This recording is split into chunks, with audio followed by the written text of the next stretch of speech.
Hi there, I'm Brian Keene, and welcome back to Secret Histories, a video series where I go through each of my books in chronological order and talk a bit about their creation, their development, their origin stories, so to speak.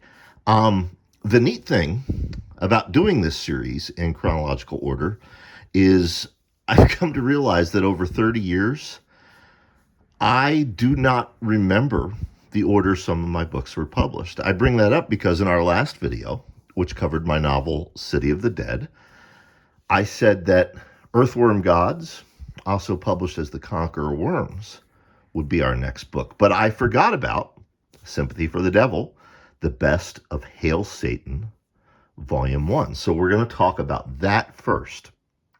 And then in our next video, we will, in fact, get to Earthworm Gods, also published as The Conqueror Worms. Now, in order to talk about Sympathy for the Devil, the best of Hail Satan, Volume 1, we need to first talk about Jobs in Hell.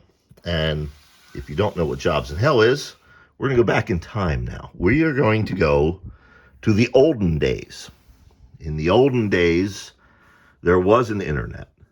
It was powered by a dinosaur on a wheel. No, in the olden days, there was an internet, but we did not have social media. And in fact, we did not have search engines the way we have now.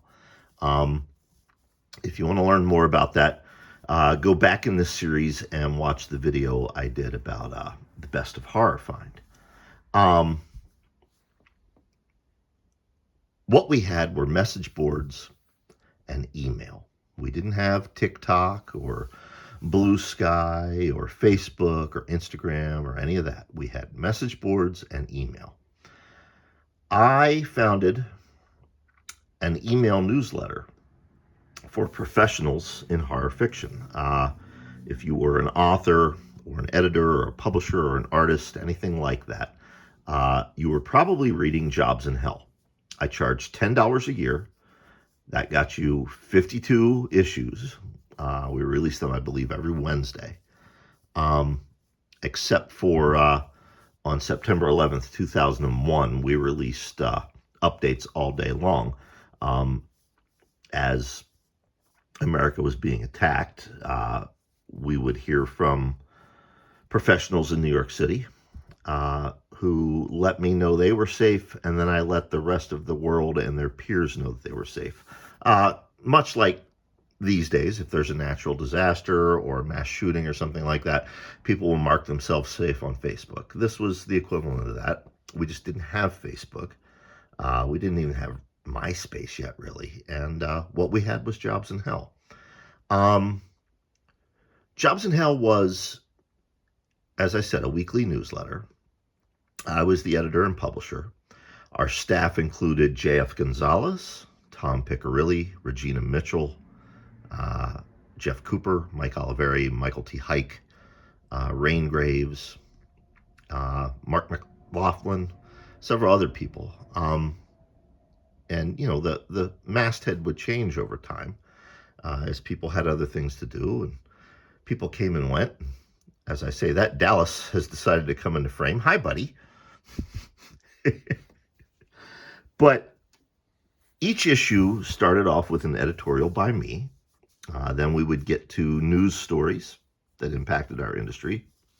Then we would have market listings, anthologies, and publishers and things of that nature that were looking for work. You know, if you wanted to sell your novel, if you wanted to sell your short story, you check the market listings. And then we would usually have a feature-length article by a professional. We broke news stories that nobody else would cover back then.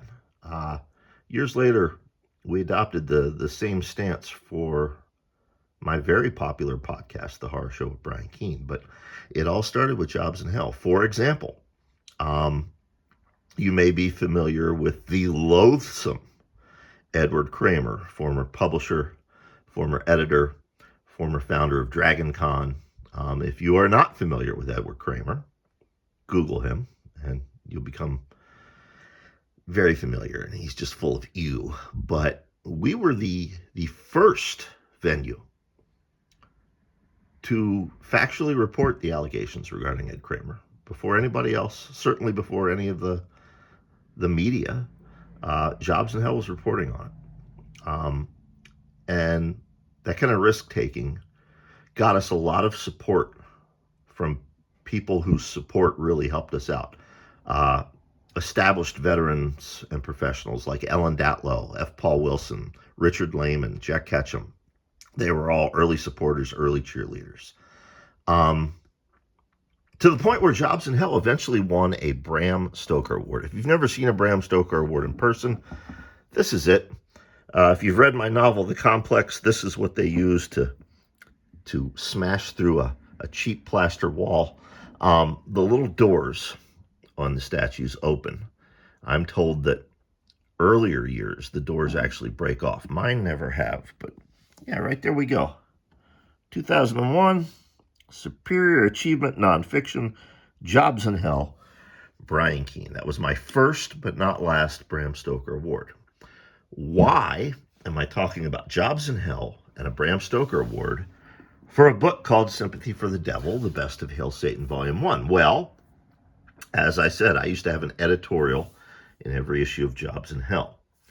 After our, I think it was third or fourth weekly issue, somebody wrote in, they were incensed with me for something I'd said, and they compared me to Satan, except they were so mad that they spelled it Saten.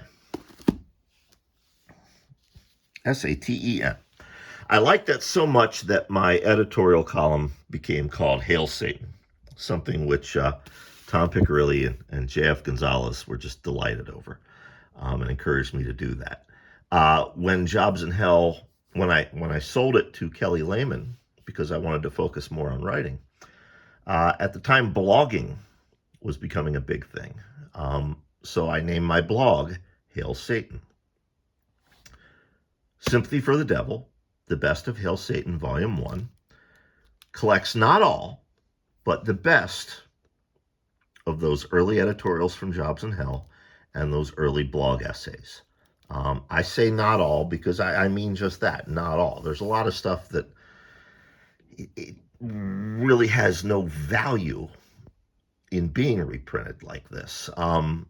Stuff that was, maybe it was a news story that was of its time and nobody would, know what the hell it was even about now, or simple stuff, movie review or book review or something like that. But things that I thought should be kept, I collected into this book. It was published in 2004 by Delirium Books as a limited edition hardcover, 150 copies for the hardcover. Well, that sold out super fast, and Delirium, because Delirium had thought, who the hell is going to buy a book of nonfiction essays by this horror writer? Well, it sold out, so of course Delirium did a trade paperback edition, which sold very, very, very, very, very well. The cover is by my dear friend Gak, G-A-K. We've talked about Gak in the 4x4 video, and we'll talk about Gak throughout this series. Gak was one of my best friends. He was also a big supporter of Jobs in Hell. He started out the same time as the rest of our crew, the same time as everybody I mentioned earlier, Jesus and Pick and Gina and all them, as well as folks who weren't involved with JIH, but who were definitely part of our team, like Ryan Harding and Weston Oakes and folks like that. Gak illustrated a lot of my stuff in the early fanzine days. I remember Cabal Asylum and what was the name of that magazine? The Sentinel and others. Gak, he illustrated a lot of my work. He was one of the first people I met in this industry, which I've written about at length in one of my nonfiction collections. I think it's either Trigger Warnings or Unhappy Endings. I can't remember which. I wrote a very long piece about Gak when he passed away. Gak was a dear, dear friend.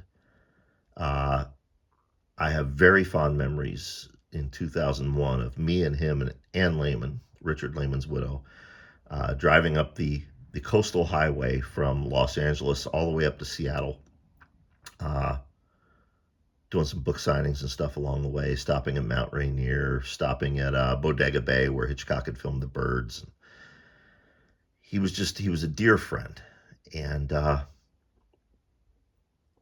it was always a pleasure to have him illustrate my work. Um, this has ended up as a tattoo on more than one person, as has his cover for Running with the Devil, which we'll get to in time. So that's always neat to see. It's always neat to see. And of course, as I said, I have the tattoo of 4x4 on my back. But anyway, it was these two editions. And the book did well enough that it won a Shocker Award. This is Shocker Award Nonfiction Book of the Year, Sympathy for the Devil by Brian Keene. When I got the rights back to all of my work and started republishing my backlist, I brought out a new edition of Sympathy for the Devil from my own imprint, Manhattan on Mars. This is it. No new material. All I did was reprint the stuff that was originally in there. I did go with new cover art. This is by Keelan Patrick Burke. Gack had passed by this point. Unfortunately, his heirs did not have the originals for Sympathy, and we couldn't get a good enough high quality scan of those old book covers. And I said, well, you know what? Let's have Keelan do something in Gack's spirit, and he did. Love these covers too. So that's a little bit about Sympathy for the Devil. What does it chronicle? It chronicles the early stages of my career, stuff we've been talking about here in these Secret Histories videos. It talks about, jobs in hell. It talks about No Rest for the Wicked. It talks about 4x4, The Rising, those early days. So if you want a glimpse of my career early on, Sympathy for the Devil is where you go to read it. It's all documented right there, the good, the bad, and the ugly. So, hope you enjoyed this. Thank you for watching. I don't have a lot else to say about it. It was what it was. Next time, we will get to Earthworm Gods, which some of you read as The Conqueror Worms, but it will always be Earthworm Gods to me. Bring a raincoat, bring an umbrella. Peace.